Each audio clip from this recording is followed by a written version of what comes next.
Deputy సీఎంగా పవన్ కళ్యాణ్, జనసేనకు మరో 4 మంత్రి పదవులు. కూర్పుపై కసరత్తు చేస్తున్న చంద్రబాబు నేడు టీడీఎల్పీ సమావేశం. బీజేపీకి రెండో పదవిపై సందిగ్ధం. చంద్రబాబు విశేషణకి వదిలేసిన బీజేపీ పెద్దలు నేడు స్పష్టత వచ్చే అవకాశం. జనసేన అధ్యక్షుడు పవన్ కళ్యాణ్ రాష్ట్ర మంత్రివర్గంలో చేరడం దాదాపు ఖరారైనట్లు ప్రచారం జరుగుతుంది. ప్రభుత్వంలో భాగస్వామిగా ఉంటూనే ప్రధాన ప్రతిపక్షంగా సభలో అడుగు పెడతామని చెప్పడంతో పలు ఊహాగానాలు సాగాయి. అయితే తాజాగా పవన్ ప్రభుత్వంలో చేరాలని నిర్ణయించుకున్నట్టు జనసేన వర్గాలు తెలిపాయి. చంద్రబాబు పవన్ల మధ్య జరిగిన చర్చలో దీనిపై ఒక అభిప్రాయానికి వచ్చినట్టు సమాచారం. పవన్ ఉప ముఖ్యమంత్రి హోదాలో పంచాయతీరాజు, గ్రామీణాభివృద్ధి శాఖలు నిర్వహిస్తారని ఆ పార్టీ వర్గాలు చెబుతున్నాయి. తనతో పాటు జనసేన నుంచి గెలిచిన మరో 4 మంత్రి పదవులు ఇవ్వాలని పవన్ కళ్యాణ్ కోరగా చంద్రబాబు అందుకు సిద్ధమైనట్టు సమాచారం.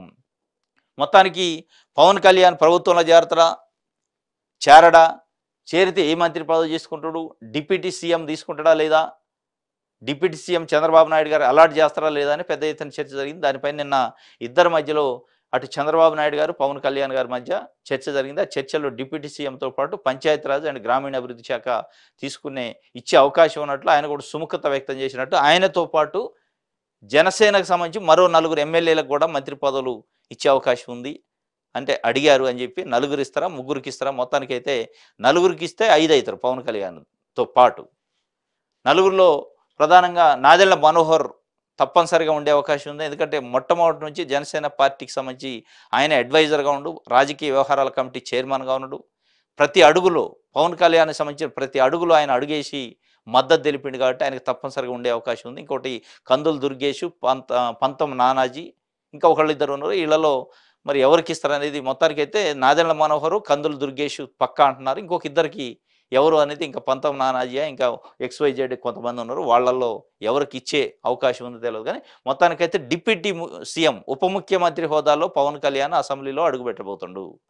ఎట్ ద సేమ్ టైం ఆయన ఒక ప్రకటన చేసిండు. మేము ప్రభుత్వంతో పాటు ప్రతిపక్ష పాత్ర కూడా మేమే పోషిస్తాం.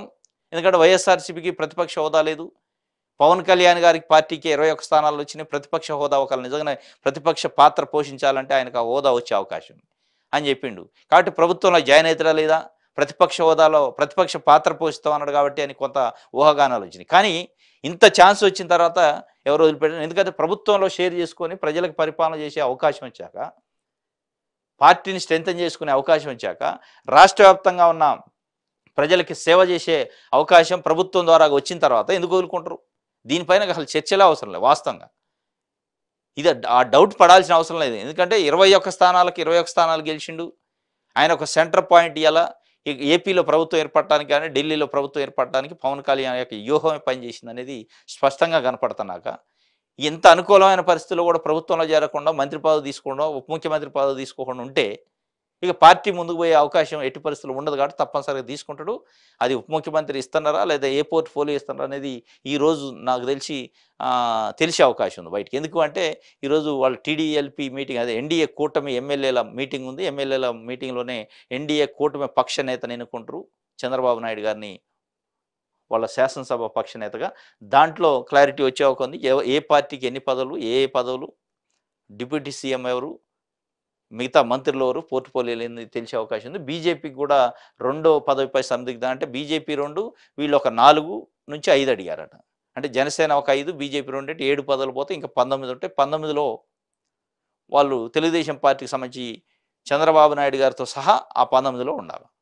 ఒకళ్ళు లేదు వీళ్ళు 4 వీళ్ళు 2 అనుకుంటే 6 పోతాయి. 6 పోతే ఇంక 20 ఉంటాయి. లేదు వీళ్ళు 4 వీళ్ళు 1 అనుకుంటే 5 పోతాయి. 5 పోతే ఇంక 21 స్థానాలు ఉంటాయి. 21 స్థానాలలో చంద్రబాబు నాయుడు గారితో సహా ఇంకొక 20 మంది మంత్రులు అయ్యే అవకాశం ఉంది. లోకేష్ బాబు, గోరెంట్ల బుచ్చయ్య చౌదరి, పయ్యవుల కేశవులు, ధూళిపాల నరేంద్ర, ఇట్లా కొంతమంది పేర్లు వినిపిస్తున్నాయి. జ్యోతుల్ నెహ్రూ, ఆనం రామనారాయణ రెడ్డి, ఇట్లా కొన్ని పేర్లు వినిపిస్తున్నాయి. వీళ్ళల్లో మంత్రులు అయ్యే అవకాశం ఉన్నట్టు తెలుస్తుంది.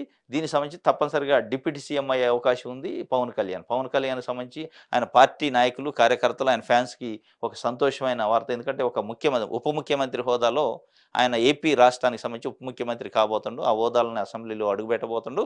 ఆ హోదాలని ప్రజలకి పరిపాలన అందించబోతుండు. ఇది ఒక గుడ్ న్యూస్ వాళ్ళకి.